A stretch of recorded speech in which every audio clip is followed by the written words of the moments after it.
All right, guys, looks like we're live. Apologize for the delay.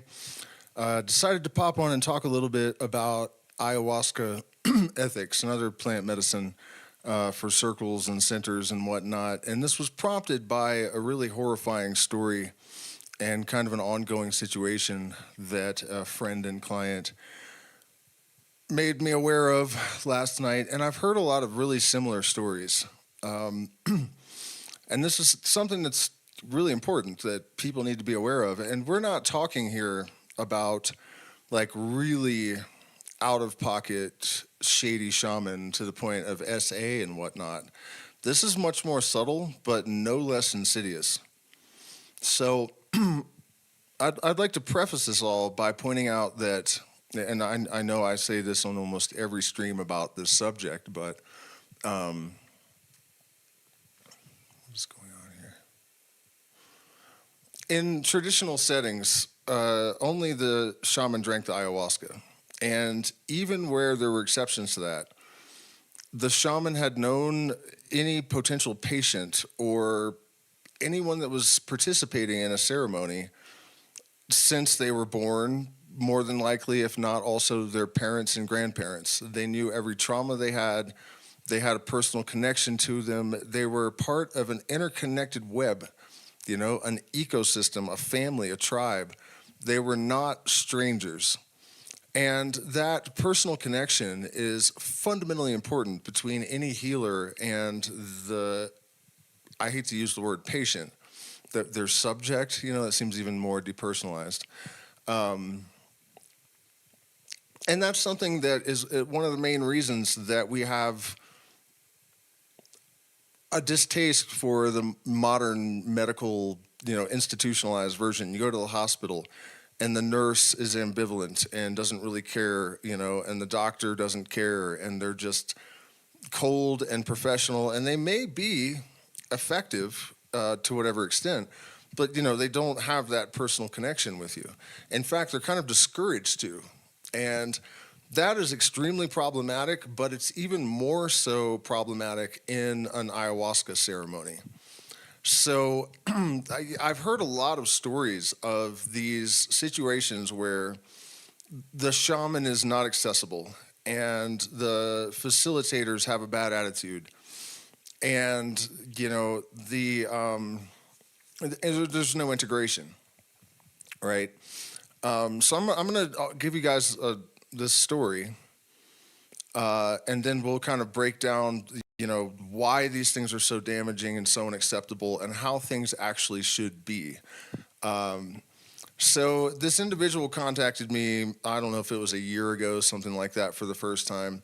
And immediately when he started talking about this shaman, I had some, I wouldn't say concerns yet, but I noticed some things, you know, and one of those things is that he was mestizo. And I am in no way saying that every mestizo is a bad curandero or shaman. However, 90% of the brujas are in the mestizo tradition, and it is heavily contaminated by the influence of Catholicism, which results in a lot of superstition and the integration of a lot of completely unrelated and, in my opinion, counterproductive practices, right? And there's also a lot that has been lost in my experience. You know, the traditional techniques that may seem superstitious to an outsider, I have seen how efficacious they are, despite the fact that we have no way to understand these things in like mechanistic or scientific terms, right? So there's that. Right away, I'm on the fence when I hear mestizo, just honestly. And it also occurred to me that this individual probably wouldn't be asking me what I thought of that tradition unless he had some suspicions that something wasn't quite right. So a little bit of digging revealed that there was no integration, no support, that the shaman was not accessible, you know, all of these things that are kind of red flaggy. And so this person continued to work with this circle, which is in the United States, over quite some period of time, it sounds like. And the most recent ceremony went very, very badly, it sounds like. And to the extent that the individual had been taken to a separate room because they couldn't stop talking, and there was some anxiety, and they didn't want that to spread to the rest of the circle, I guess. And so when it got to the point that the person was having thoughts of self-harm, they told the facilitator, and the facilitator didn't want to bother the shaman, which, that's pretty mind-blowing. And then, so I guess it took them a really long time to bring someone in to finally to deal with him. And then the way that he was dealt with has nothing to do with any ayahuasca tradition that I've ever heard of. And some of the things that were said were really damaging. So you have this person that's already in this extremely raw state that is, the longer the dissonance is allowed to persist in an individual that is in a strong psychedelic state, the more trauma, the more damaging it is. So for a little bit of context, let me give you guys some examples of how my teacher and myself and his teacher and Mama Celia and the Shipibo Curandera that I worked with, and every legitimate shamanic circle that I have ever seen operates this way. And in my own personal experience too, before I was even apprenticing, if I started to get into a weird place and I was thinking I might have gone too far this time, the shaman is already there with the Agua Florida singing an Icaro. Before you even really go off the deep end, you are brought back. And the reason for that is that once you go over the edge, it is exponentially more difficult to retrieve you. And the entire time that this chaotic state persists, there is the potential for actual damage to be done. Physical damage, you may start flailing around, you may, there's all kinds of things that can happen, but also just emotionally. And so if you have a really competent, legitimate shaman there, it is extremely rare that anyone makes it past a few seconds of distress before there's a successful intervention. Right? And so this person told me that they had been asking for help for, substantial amount of time. And the shaman actually, and this has happened several times, it sounds like, the shaman has never sung him an Icaro. Other people in the group that are not having any trouble, but he'll just ignore this guy. He told me that he approached a facilitator and said, I'm really scared, I'm overwhelmed. And she said, and turned around and walked away. This guy is apparently maintaining 10 or 12 circles in different cities in the United States. Unfortunately, part of the deal, I did ask permission to talk about all this with this person, and they did not want me to disclose the name, which I was a little bit hesitant to even agree to, honestly. But then I realized that I'm aware of about 15 circles that have the same name, and it really wouldn't do any good anyways. So yeah, I was on the fence about whether it was ethical not to call them out by name or not, since I do know the name. But it just gets worse and worse. So eventually, the way these things always work is that there's sort of a liaison, right? And then you have an indigenous person, and this is basically for legal protection. That's why there's always we call them gatekeepers. There's always some, like former real estate agent from San Francisco or something, like yuppie type white woman that is hosting the circle, and then there's an indigenous shaman, right? So this yuppie interface, first of all, when he was going to leave, he apologized, and it was their fault. It's their responsibility to manage your energetic state, not yours, as a client. And she said to him, it's not your fault, it's just your process. Now that sounds polite and fair at a glance, but if you really think about what she said to this freshly traumatized person that did not receive adequate support, what she actually was saying is, it's not your fault, it's your fault. totally deflecting and evading, and also like just tossing a fresh guilt bomb on this kid, who did not need that. And so he called her again the next day to apologize again, and she didn't even return his call. If it was my circle and that had happened, I would have been constantly checking on this like 23-year-old individual who had been talking about self-harm and exhibiting signs of a psychotic break, every day for, I mean, it's wrong beyond belief. And one of the other reasons I decided to pop on and talk about this is that I've realized that people have become so accustomed to self-interest as like the absolute, the sole motivator, and profit motive as a like legitimate, sole reason for doing something. That I mean, this person that experienced all this, the excuses and the rationalizing that he was making were all kind of in line with that. Like, this is just business. It's just capitalism. It's just the way that things are. So it's just normal, and there's nothing wrong with the situation. And that's just, it's not okay, Just because a shaman isn't like touching women inappropriately, or, trying to brainwash people overtly, or whatever it is, doesn't mean that things are acceptable. I do everything I can to get to know my clients beforehand. I ask as many, questions about their trauma history. And after, I mean, I just talked to someone that was here a year ago, last night at midnight, because he was having some issues, and that's how it has to be. If you don't want that personal connection with your clients, then you need to be in a different business.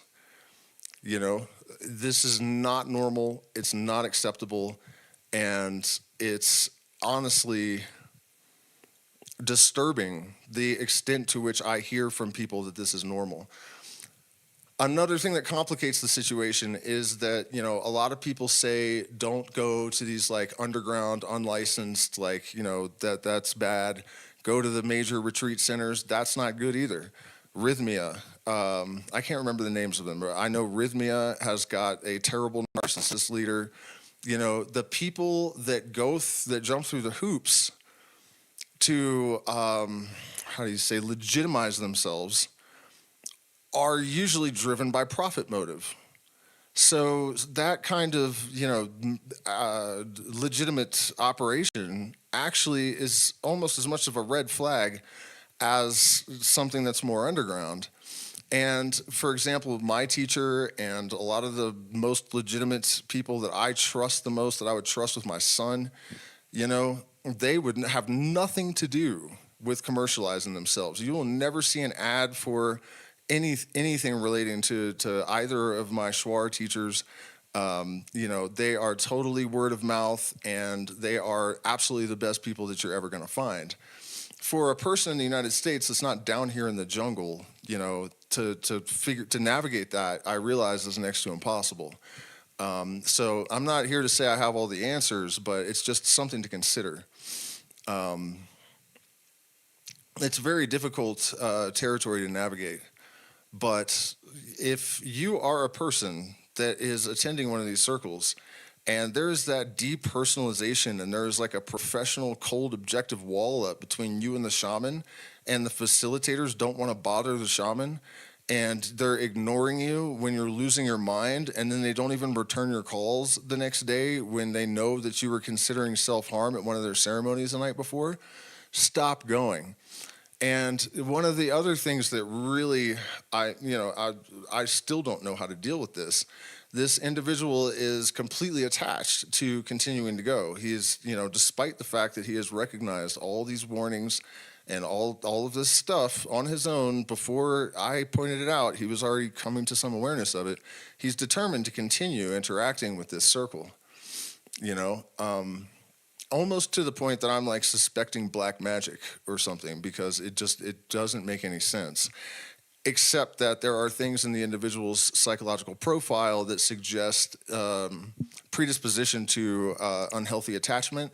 And I think maybe just being part of this community, bonded into the community, and it's just probably the kind of situation that is exploited by these profit-motivated kind of phony, probably narcissist individuals. I would imagine it's probably more of a rule than an exception at this point. So yeah, I just wanted to pop on and kind of put that alert out there just in case it might help anyone out there that might be in a similar situation. It's something that affects probably the majority of the really large centers. I would not ever go to any of those. When you have hundreds of people coming through, I mean, my own teacher, right? He told me at one point that just, familiarity breeds contempt. That he realized that he was starting to get like that. Not with the money. Still to this day, he charges like $30 a person or something. And the part of the problem was that he had committed to not ever charging commercial prices, But he said he just got kind of jaded where he said, he stopped connecting with the people and it just felt like going through the motions and whatnot. He quit doing it until he had reconnected with himself and his purpose and realigned. He just didn't continue doing it because he was feeling in a way that has become standard protocol and totally acceptable, apparently, in the minds of consumers in this industry. And for me, that's just a terrible thing to see happen. It's really rampant. I mean, I have stories from here in PSOC that exemplify this as well. There's a woman here that's, one of the most respected and well-liked retreat center owners. And I ran into her in basically just a head shop. I mean, it's a plant medicine store, but if you don't know what Noya Rao is, you're not buying Noya Rao anywhere. It's not even clear if it's actually a species of tree. It's likely just that this bioluminescent fungus attaches to, I think it's ficus, and it's very controversial. Point is, there's like 7 or 8 of these trees in the entire Amazon rainforest, supposedly. I'm not sure if I believe that because I've seen at least one that I know wasn't. Anyways, it doesn't matter. Point is, it's not the kind of thing you're just going to buy in some random shop. And she comes in and she asks the owner if she had any Noya Rao like tincture or something. Never going to happen, first of all. Second of all, she's charging people $6,660 a week for these Noya Rao dietas. And if she's just buying it in some random shop and has no idea what the source, I mean, you know what I mean?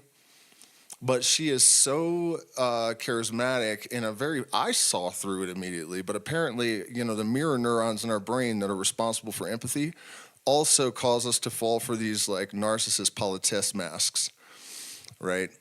So, there was that instance where, and I said something, I was like, you realize that tree's maybe just a myth and, it's actually just this fungus. And if it is real, there's only like 7 or 8 of them. And you're like, what are you doing in here?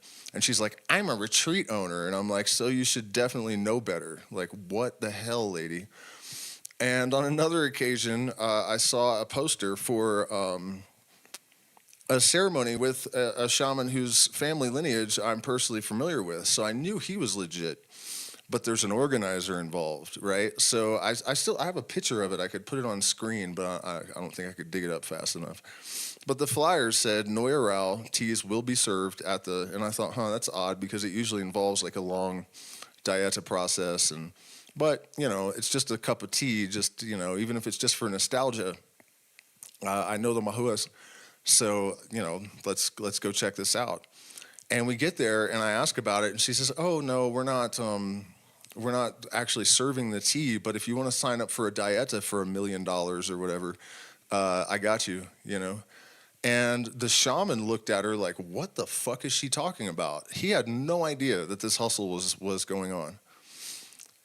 So this is just something that is so rampant, and I just want to encourage you guys that you really cannot accept the exterior, like the politesse mask, as I call it, of people. That does not mean that they are actually nice and good and well intentioned.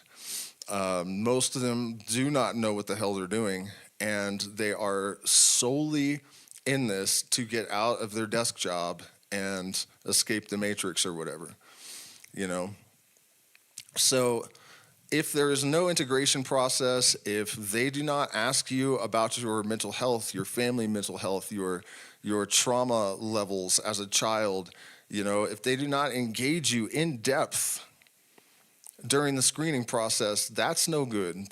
And they should offer some sort of real preparatory guidance, in the weeks leading up to the event, and certainly be available to support you after the fact.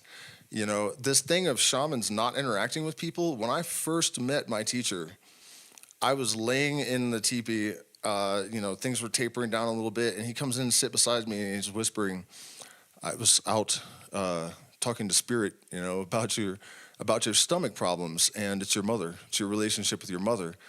And I had not told him anything about my relationship with my mother, first of all. And there is medical evidence that has surfaced since then that this can be connected to, that IBS can be connected to, mommy issues, basically.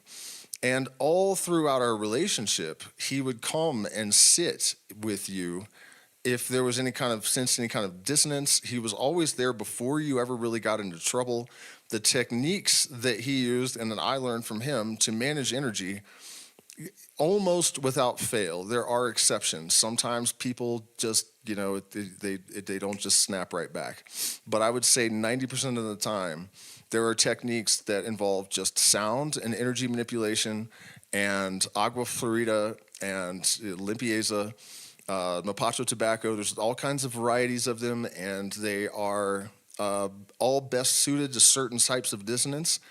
But you can snap someone right out of their difficulties pretty much instantly, and they're going to vomit a bunch.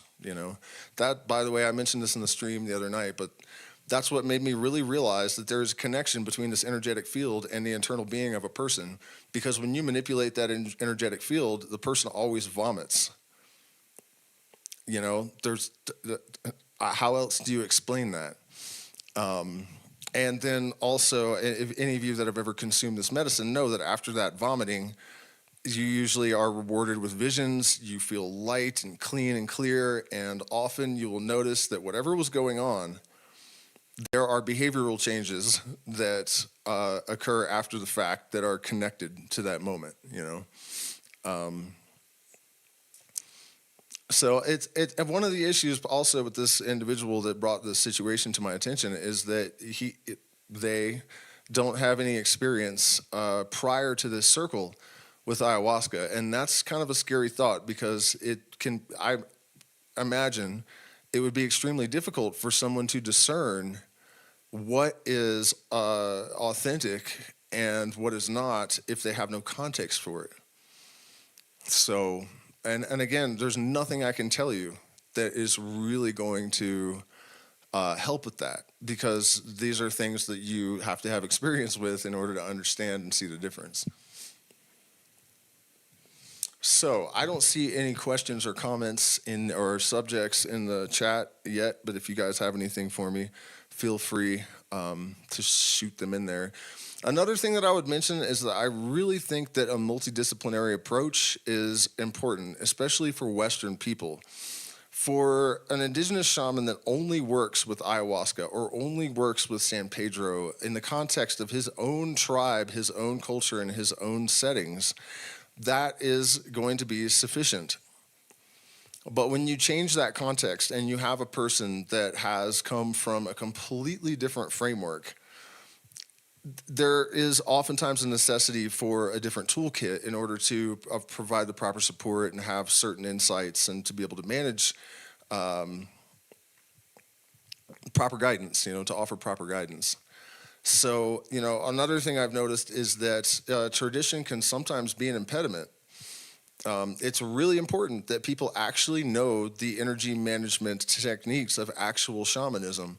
It's true that you could probably provide a safe environment and really help people with only a degree in psychotherapy or a license or, what I mean, some sort of modern discipline type training. However, I have seen enough in the jungle that suggests that there are things going on that we don't understand, that as soon as that fire is lit, the spirits are real, and I'm doing everything that I was taught to do because we don't know, and I see a lot of people wanting to,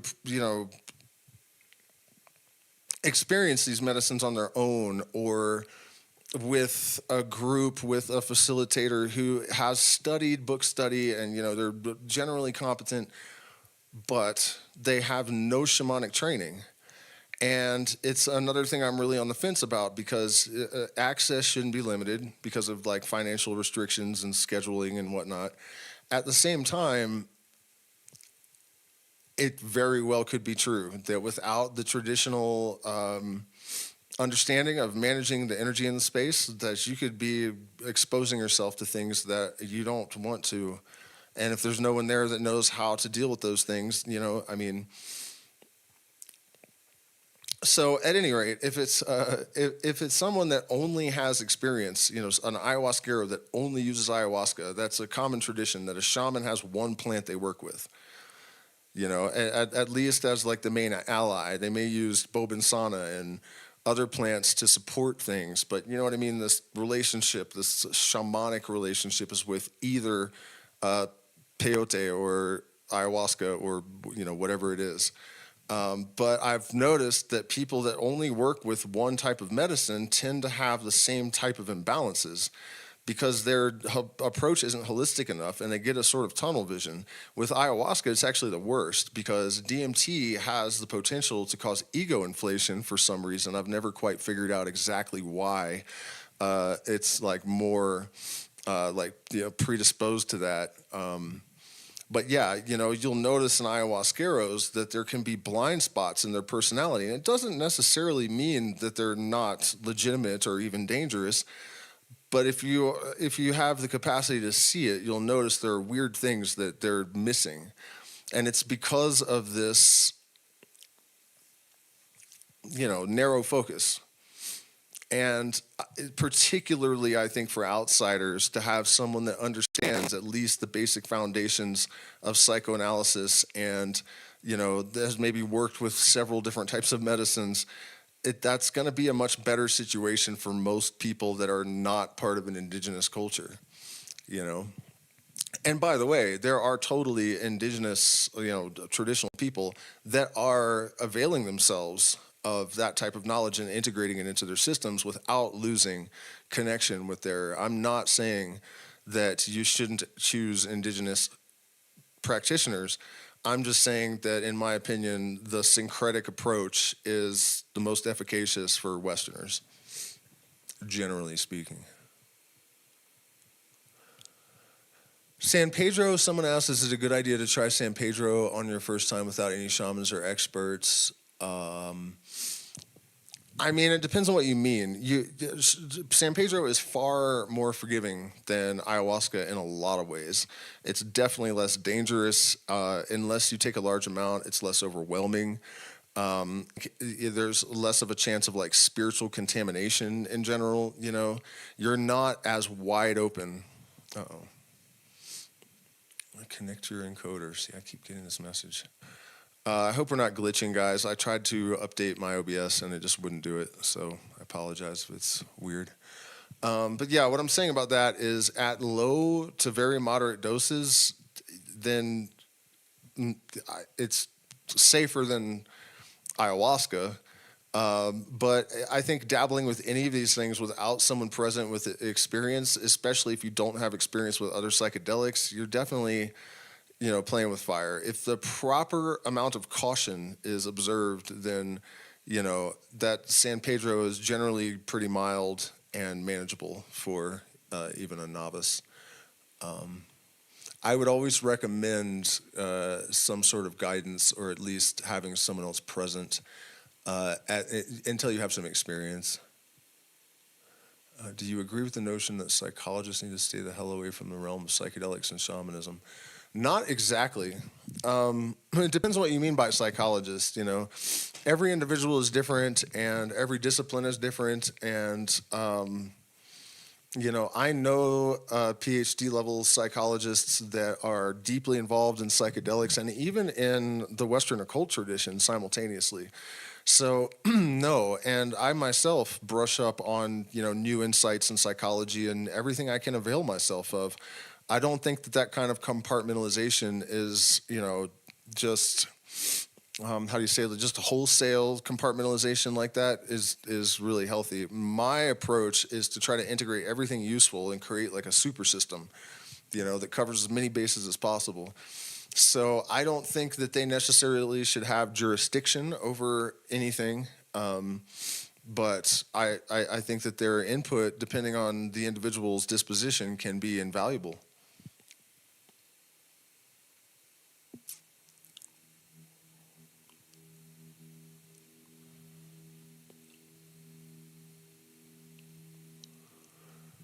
Well, I don't know what to say about that, Chris. Um, yeah, so please hit the like button, share, subscribe. We're demonetized, so contributing to the channel is awesome. We really appreciate it. We have spots open still January through September. I think June and July we're going to take off, but all of the other months there will be spaces available. I know there was more that I wanted to address here, but yeah. So it's just fundamentally important that you don't allow yourself to enter into a circle where there is this depersonalization, where the shaman is, inaccessible, where there's no personal connection. You cannot put your mental health and spiritual well-being into the hands of people that do not care about you. That's not sane, and it's difficult for me to really articulate the importance of all this, because again, in our culture, I think people have become so accustomed to that sort of professionalism as the standard for interpersonal engagement. It's one of the reasons I have nothing to do with society. I can't handle it. I can't go to a gathering, and the way people deal with each other, almost like it's a secretary at a business, like at a party, I feel so uncomfortable around it. And I can't imagine going into an ayahuasca ceremony and having that kind of energy in the environment, and not having issues because of that, like directly because of that disconnect. you know See if there's any more questions, or nope. All right, so I'll give you guys a few minutes to pop questions into the chat, and then I guess I'm gonna pop off. I might come back on and do some music in a little while. I'm gonna play a little bit, and if I'm on fire, then I'll turn the camera back on and play a little bit.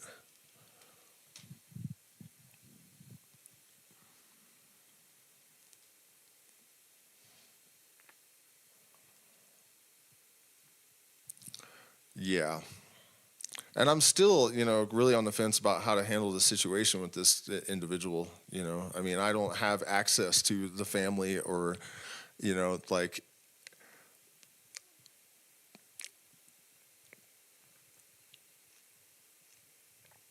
and I mean, from the descriptions that I got, it sounds like there are an awful lot of people attending these circles in various cities and whatnot that have no idea that it's not right. And knowing this person's profile, I guess, and the vulnerability that they're exploiting, it's really infuriating, because the reality is that the person has suspicions and is aware of the real dynamics of the situation and the real nature of these individuals that he's paying. And rather than empowering and building him up, like, I told him the real lesson from all this is that you did sense all of this. Your intuition is trustworthy. You're more intelligent than you want to believe you are, you know? And rather than helping you to discover that, these people are gaslighting you into thinking that you've done something wrong. You're calling them and apologizing. This is the opposite of what this medicine is here for. And I have a sneaking suspicion that this is becoming like standard for people to have this kind of experience. And he was still able to tell himself that he was gaining some kind of benefit. And then when he would offer these things and say, well, I'm learning about ayahuasca, I'm like, you have not told me one example of any traditional technique being used in these circles. What are you learning? And he's like, well, I'm growing and healing. And I'm like, you're having thoughts of self-harm. You're not sure if you're having a psychotic break, like you're healing. And so he would just keep switching to like, well, then it's, until there was nothing left. And then we'd kind of get on the same page about it. And so the real lesson is that, if he believed in himself and didn't go back, that's the message of the medicine. This is how the medicine works even beyond the ceremony. This is a message from the universal mind. This is like, divine guidance on when you're able to understand the lessons on that level,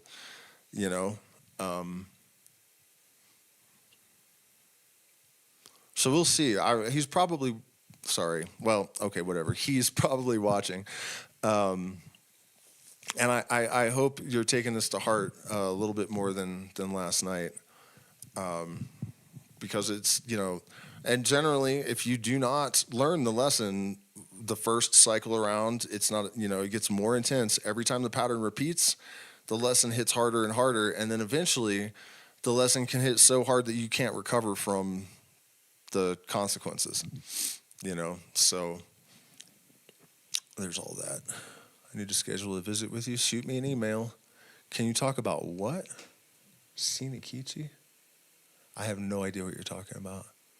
Sinikichi? I don't know what that is. Sinikichi? I feel like you're almost right. I feel like I do know what you mean, but I'm not quite, like, I feel like your spelling's not quite close enough to get me there. If meth was a person? Are you talking about me? Thanks.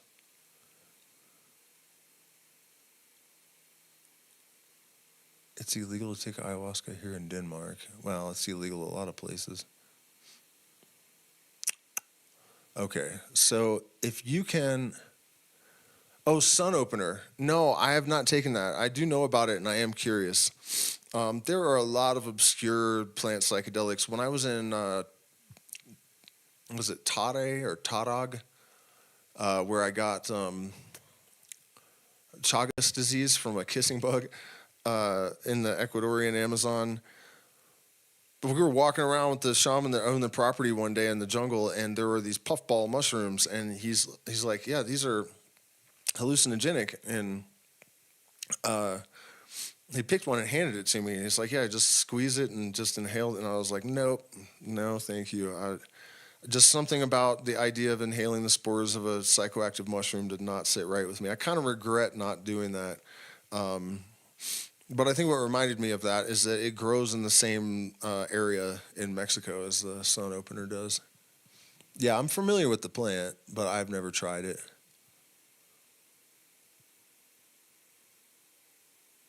How much difference is a journey from your standard DMT?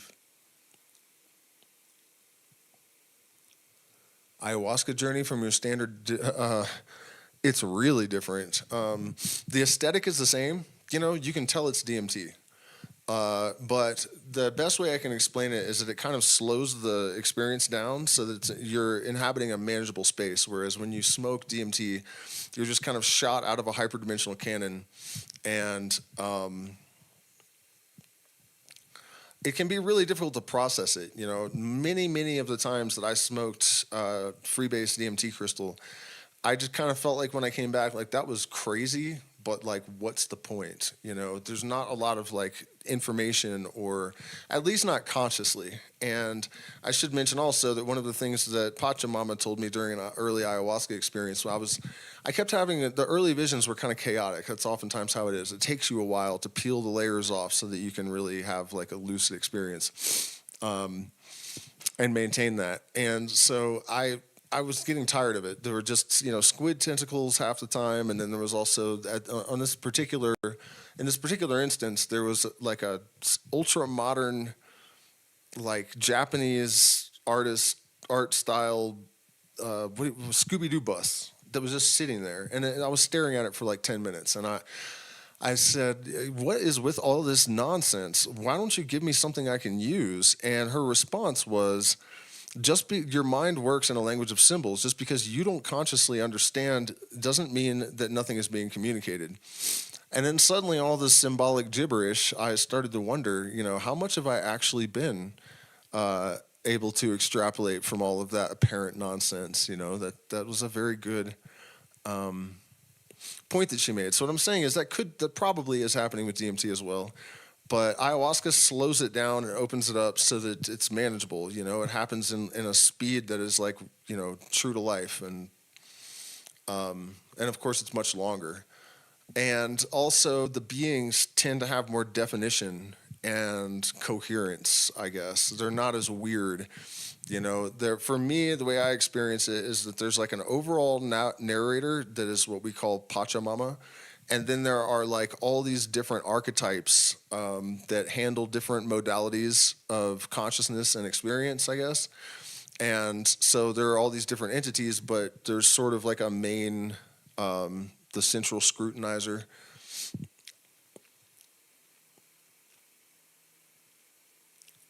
Am I going to tell you anything about ayahuasca? Well, that wasn't actually really the point of this stream. I just talked a lot about that last night, and I have about 372 hours of ayahuasca content on this channel that you can avail yourself of if you like. How about Hunid? Nupept? I have no idea about any of those things. Somebody said they tried ayahuasca once and felt a lot better but didn't trip. That's really normal. The first time I drank it, I barely had any kind of, you know, visionary effects. I didn't feel much. I just felt kind of weird. And then a bit sick, and that's it. But I felt way better the next day. And there are a lot of reasons for that. The DMT is not the only active constituent in ayahuasca, and there are alkaloids that are very potent in anti-inflammatories. I mean, there's all kinds of reasons why. Actually, DMT is part of the reason why you feel more energized afterwards. It modulates how ATP is produced in our mitochondria, and apparently for the better. And that has got a big relationship with our energy production overall. So that's part of the reason for that, a big part of the reason. All right, guys. So I guess, you know, the bullet point of this presentation is watch out there. Do not accept facilitators and shamans that treat you like you don't exist. You know, there should be a personal connection. There should be support. There should be preparation. This is a serious thing. It's not a game. You know, if you don't have the right context, you can melt your brain. You know, you really have to be scrupulous. And if you get attached to a circle and you realize it's not good, you have to find the motivation to extract yourself, even if it's disappointing, you know. And by the way, I do provide support for integration and whatnot. If you have had a negative experience and you need that, you can contact me for some guidance or consultation. So cheers, guys. If I pop on for music, I will see you again later. And be safe out there. Aho.